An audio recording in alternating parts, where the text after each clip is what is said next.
Today we are going to learn a new lesson number 9 air. आज आपण नवीन lesson बघणार आहोत. लेसनचं नाव आहे एअर. एअर म्हणजे हवा. कॅन यू टेल, तुम्ही हे सांगू शकता का, what are the people in the picture doing. ह्या पिक्चरमधले जे लोक आहेत, हे चित्रामधली लोक काय करत आहेत. हा माणूस आहे, हा सायकलच्या टायरमध्ये काय करत आहे, हवा भरत आहे. ही मुलगी हा बलून फुगवत आहे आणि ह्या कारच्या चाकामध्ये काय भरली जात आहे, हवा भरली जात आहे. Try this. Take water in a big container. एका मोठ्या भांड्यामध्ये काय घ्या, पाणी घ्या. सपोज बादलीमध्ये घ्या. Take a small narrow container. आणि एक छोटंसं भांडं घ्या. तुमचा आंघोळीचा मग असतो बादलीमधला, तो सुद्धा चालेल. Hold it upside down on the surface of the water.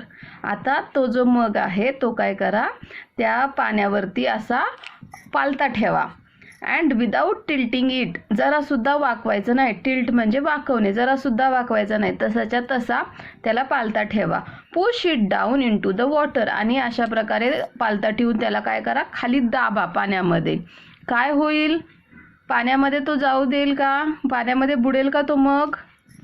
Now allow it to tilt. आता त्याला थोडासा तुम्ही वाकडा करू शकता. तर काय होतं, जेव्हा त्याला स्ट्रेट असं खाली दाबतो तेव्हा तो मग खाली जात नाही. आणि जेव्हा आपण त्याला वाकडं करतो तेव्हा तो खाली जातो.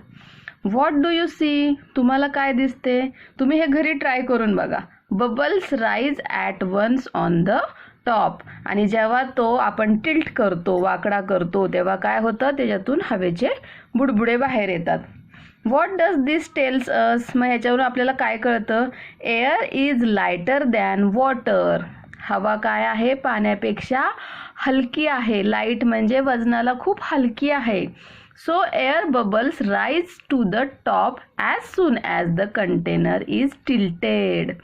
आता काय होतं, जेव्हा आपण कंटेनर, ते जे छोटासा कंटेनर असतो तो पाण्यावरती असा दाबतो, तर त्या कंटेनरमध्ये ऑलरेडी काय असते, हवा असते. आणि ती हवा जेव्हा तो आपण कंटेनर वाकडा करतो तेव्हा त्या हवेचे काय होतात, बुडबुडे सरफेस म्हणजे पाण्याच्या पृष्ठभागावर येतात. It means that there was air even in the container that appeared to be empty. म्हणजेच जरी ते भांडं आपल्याला रिकामं दिसत असेल तरी त्याच्यामध्ये काय असते, हवा असते. म्हणूनच there is air all around us. म्हणजेच आपल्या सगळीकडे आजूबाजूला जिथं जिथं मोकळी जागा आहे तिथे काय असते, हवा असते. It is present even in the places that appear to be empty. जरी जागा रिकामी दिसत असेल तरी तिथे सुद्धा काय असते, हवा असते. देन हाऊ फार around us does air spread. मग आपल्या आजूबाजूला अशी किती लांबपर्यंत हवा पसरलेली असते, तर सगळीकडे आपल्या हवाच हवा असते. Try this. आता हा एक प्रयोग करून बघा तुम्ही. Take large sheets of any waste paper. तुमच्याकडे जर एखादा वेस्ट पेपर असेल म्हणजे ज्याची तुम्हाला गरज नाही आहे, तर त्याचे काय करा, मोठमोठे तुकडे घ्या. और obtain old newspapers of about 1 month and tear each of the sheets into 4 pieces. नाहीतर जे जुने तुमचे न्यूजपेपर असतील ना, 1 महिन्याचे, ते घ्या आणि त्या प्रत्येक पेपरचे 4 समान भाग करा. Now place this sheets of paper 1 at a time in a pile on the floor. आता काय करायचे, असा एक एक पेपर ठेवून त्या पेपरचा काय करायचं, आपल्याला पाईल म्हणजे ढीग लावायचा आहे. As the pile grows. जसजसा ढीग मोठमोठा होत जाईल अशा प्रकारे. Observe the difference that can be seen in the layers of paper at the top of the pile and those near the floor. आता जसा आपण पेपरचा ढीग करत जाऊ तर वरचे पेपरचे लेयर्स आणि खालचे जमिनीपसले पेपरचे लेयर्स, ह्याचं काय करायचं, तुम्हाला ऑब्झर्व करायचं आहे. म्हणजे त्याचं निरीक्षण करायचं की त्याच्यामध्ये काय फरक जाणवतो आपल्याला. When all the sheets have been placed, observe the difference in the upper and lower layers of the paper. आता सगळे पेपरचे शीट जर आपल्याला ढीग लावून झाले तर ते वरचा आणि खालच्या लेयर्स मधला काय करायचं आहे, आपल्याला फरक बघायचा आहे. व्हॉट डू यू सी, तुम्हाला काय दिसतं? As we place more and more papers on the pile, जसजसे आपण त्या ढिगावरती पेपरच्या ढिगावरती अजून पेपर चढवत जाऊ, the sheets at the lower level are press down by the sheets above them. तर काय होतं की जे खालच्या लेयरचे पेपर आहेत तर ते काय केले जातात, वरच्या शीट्समुळे प्रेस केले जातात, दबले जातात. The distance between the papers in the lower part of pile becomes less while papers in the upper part appear to be further apart. आणि जे खालच्या लेयर्सच्या पेपरमधलं जे डिस्टन्स असतं, दोन शीट्समधलं जे अंतर असतं तर ते कमी असतं खालच्या लेअरमधलं, आणि वरच्या पार्टमधलं दोन शीट्समधलं डिस्टन्स काय असतं, जास्त असतं. आणि म्हणूनच वरच्या लेअरमधले पेपरचे शीट्स आपल्याला थोडे थोडे वेगवेगळे जाणवतात, वेगळे आहेत एकमेकांपासून असे जाणवतात. What does this tells us, आता ह्याच्यावरून आपल्याला काय कळते? The nearer a sheet of paper is to the floor, जमिनीजवळ असणाऱ्या पेपरचे शीट्स जे आहेत, पेपरचे तुकडे जे आहेत, the greater is the number of paper above it, तर त्याच्यावरती भरपूर नंबर असतात पेपरचे, म्हणजे त्याच्यावरती भरपूर पेपरचा आपण ढीग लावलेला असतो. It means that the lower layer bear more weight than the upper layer of the paper, हो की नाही? आणि म्हणून जे जमिनीवरती पेपर आहेत तर त्याच्यावरती काय असतं, ह्या सगळ्या पेपर्सचं काय असतं, जास्त वजन असतं, आणि वरती कमी पेपर्स आहेत वरच्या लेअरमध्ये, आणि म्हणून त्याच्यावरती काय आहे, कमी वेट असतं, कमी वजन असतं. Compare to that the upper layers bear less weight, आणि म्हणूनच वरच्या लेअरवरती काय असतं, कमी वेट असतं. The atmosphere, the earth on which we live is round in a shape like a ball. आता ॲटमॉस्फिअर म्हणजे वातावरण. ज्या पृथ्वीवर आपण राहतो तिचा शेप कसा आहे, तिचा आकार कसा आहे, तर असा राऊंड आहे, गोल आहे, बॉल सारखा. There is air all around the earth, आणि ह्या पृथ्वीच्या भोवती काय आहे, हवा आहे सगळीकडे. This covering of air around the earth is called atmosphere. आणि पृथ्वीच्या भोवती असणारं हे जे हवेचं आवरण आहे, कवरिंग आहे, तर ह्यालाच काय म्हटलं जातं, ॲटमॉस्फिअर म्हणजेच वातावरण असं म्हटलं जातं.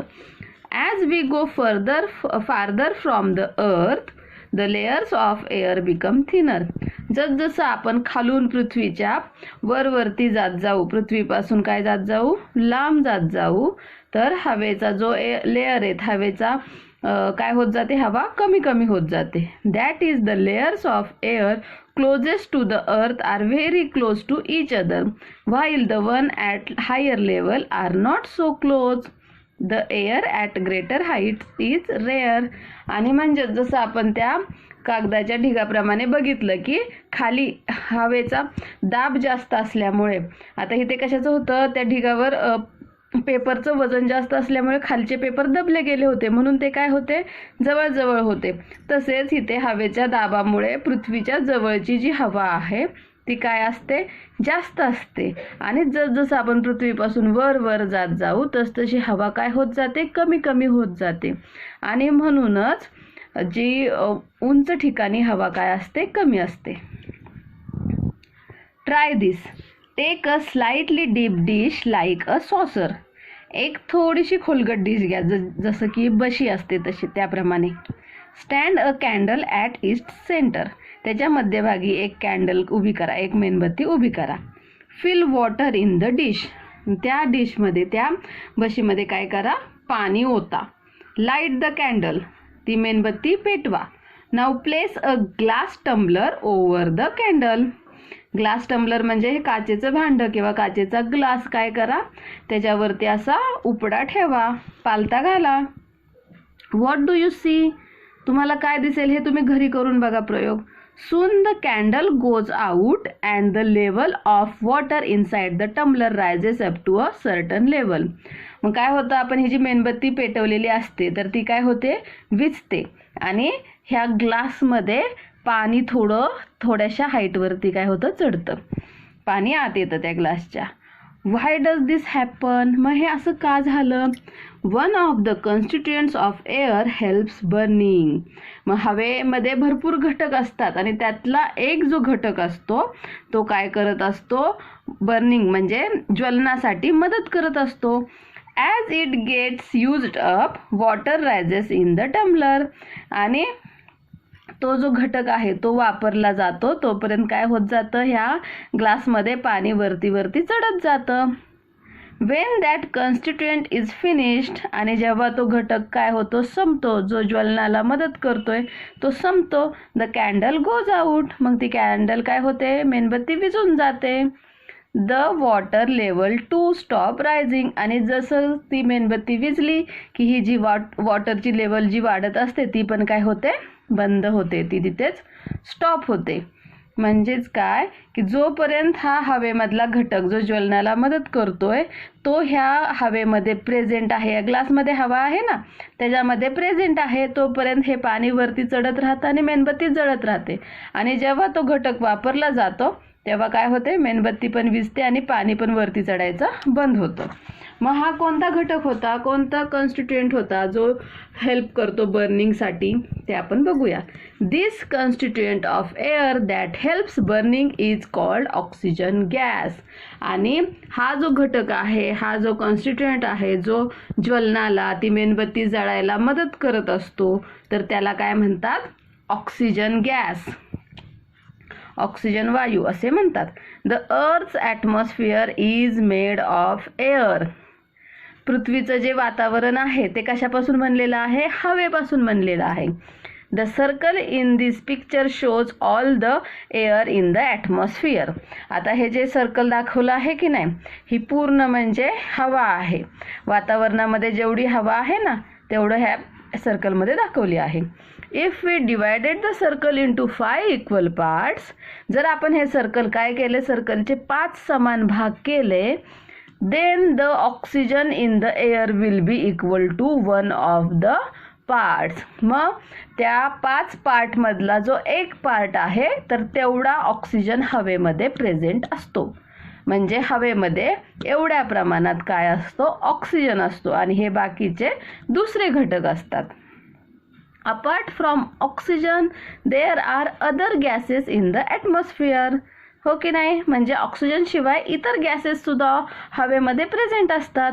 विच कुड दोज बी. मग ते कोणते कोणते आहेत तुम्हाला माहीत आहे का?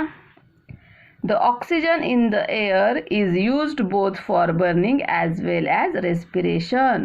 आता ऑक्सिजन फक्त ज्वलनालाच मदत करतो का? तर नाही. आपण जो श्वास घेतो आपल्या श्वसनासाठी सुद्धा कशाची गरज असते? ऑक्सिजनची गरज असते. Which are the other uses of air you know about. तुम्हाला अजून काही हवेचे उपयोग माहीत आहेत का? You have learn that the gas that fizzes out of soda water is carbon dioxide. fizzes out म्हणजे बाहेर येणे. सोडा वॉटर ची बॉटल म्हणजे समजा तुम्ही थम्सअप, कोका कोला वगैरे त्याची बॉटल उघडली की नाही की त्याच्यामध्ये असे हवेचे बुडबुडे बाहेर येतात. हो की नाही? तर तो जो गॅस असतो त्याला म्हणतात कार्बन डायऑक्साईड. ठीक आहे. आणि हा सुद्धा गॅस हवेमध्ये प्रेझेंट असतो. This gas is present in small quantities in air too. आता हा गॅस काय असतो? थोड्या प्रमाणामध्ये हवेमध्ये प्रेझेंट असतो. You have also learn that plants make their food using air and water in the presence of sunlight. आपल्याला माहीत आहे की नाही वनस्पती त्यांचं अन्न स्वतःच बनवतात. त्यांचं जेवण जे आहे ते काय करतात? त्यांचं फूड स्वतः बनवतात. हवा आणि पाणी आणि सनलाईटचा यूज करून. When plants make their food they use the carbon dioxide from the air. आणि जेव्हा ते त्यांचं अन्न बनवत असतात तेव्हा त्यांना अजून कशाची गरज असते? तर कार्बन डायऑक्साईडची गरज असते. ते कार्बन डायऑक्साईडचा वापर करून त्यांचं अन्न स्वतः बनवतात. म्हणून तर आपण म्हणतो ना जर हवेचं प्रदूषण कमी करायचं असेल तर झाडं लावायची. कारण झाडं काय करतात? कार्बन डायऑक्साईडचा वापर करतात अन्न बनवताना आणि बाहेर ऑक्सिजन वायू सोडतात जो की आपल्याला श्वसनासाठी खूप गरजेचा असतो. You have seen that when you place ice in a glass and it becomes very cold, droplets of water settle on its outside. आता तुम्ही हा प्रयोग करून बघा की एक काचेचा ग्लास घ्या आणि त्याच्यामध्ये बर्फाचे तुकडे टाका. तर तुम्हाला काय दिसेल, तर त्या ग्लासच्या बाहेरून आहे ना पाण्याचे असे छोटे छोटे थेंब तयार झालेले असतात. It means that water two is present in air in the form of a gas. आणि याचाच अर्थ काय असतो की हवेमध्ये वॉटर वेपरसुद्धा असते, पाण्याची वाफसुद्धा असते. वॉटर हे गॅसच्या रूपामध्ये हवेमध्ये प्रेझेंट असतं आणि त्याच्यामुळे जेव्हा तो बर्फ, खूप थंड बर्फ त्या ग्लासमध्ये आपण टाकतो, तर त्या ग्लासच्या आजूबाजूच्या हवेमधलं जे पाणी असतं तर त्या वाफेचं रूपांतर कशात होतं, पाण्यामध्ये होतं थंड केल्यामुळे. However, the largest part of air is made up of still another kind of gas. This gas is called nitrogen. आता आपण बघितलं की इथे जर 5 पार्ट केले तर 1/5 पार्ट हा ऑक्सिजन आहे. ओके. आणि दुसरे अजून गॅसेस आपण बघितले की वॉटर वेपर प्रेझेंट आहे, कार्बन डायऑक्साईड थोड्या प्रमाणामध्ये प्रेझेंट आहे. ठीक आहे, हे झाले अदर गॅसेस. पण सगळ्यात जास्त पार्ट जो आहे हवेमधला तो कुठल्या गॅसने, कुठला गॅस आहे त्याच्यामध्ये, तर नायट्रोजन हा गॅस त्याच्यामध्ये आहे. Thus, there are several gases present in air. In other words, air is a mixture of several gases. म्हणजेच हवेमध्ये वेगवेगळ्या प्रकारचे गॅसेस आहेत. आणि असं म्हणता येईल की हवा ही वेगवेगळ्या गॅसेसचं काय आहे, वेगवेगळ्या वायूंचं मिक्सचर आहे, मिश्रण आहे. Now, if we draw a circle to represent air, then the quantity of each gas in the mixture will be as shown alongside. म्हणजे जर सर्कल ड्रॉ केलं आणि जर आपण त्याच्यामध्ये वेगवेगळे घटक दाखवले तर ते असं दिसेल की इथे ऑक्सिजन आहे, हे अदर गॅसेस म्हणजे कार्बन डायऑक्साईड आहे किंवा पाण्याची वाफ आहे, आणि हे काय आहे, नायट्रोजन आहे. Do you know the burning that takes place in factories, vehicles, stores, in kitchens, etc. gives out smoke. तुम्हाला माहित आहे का, फॅक्टरीमध्ये जे बर्निंग होतं किंवा व्हेकल, गाड्या चालवताना जे बर्निंग होतं त्यातून जो धूर बाहेर पडतो, किंवा किचन स्टोव्ज म्हणजे गावाकडे चूल वापरतात, त्या चुलीमधून निघणारा जो जेव्हा आपण बर्न करतो लाकूड वगैरे, तर तेव्हा त्याच्यातून काय बाहेर पडतं, स्मोक म्हणजे धूर बाहेर पडतो. अशा प्रकारे This smoke too mixes with the air around us. आणि मग हा जो धूर आहे तर तो कशामध्ये मिक्स होतो, तर आपल्या आजूबाजूच्या हवेमध्ये मिक्स होत असतो. What we have learned. आता आपण काय शिकलो ह्या पूर्ण लेसनमध्ये, air is present all around us even in places that appear to be empty. म्हणजे हवा ही आपल्या सगळीकडे आजूबाजूला आहे आणि जरी कुठेही जागा आपल्याला रिकामी दिसत असेल तरी तिथे काय असते, हवा असते.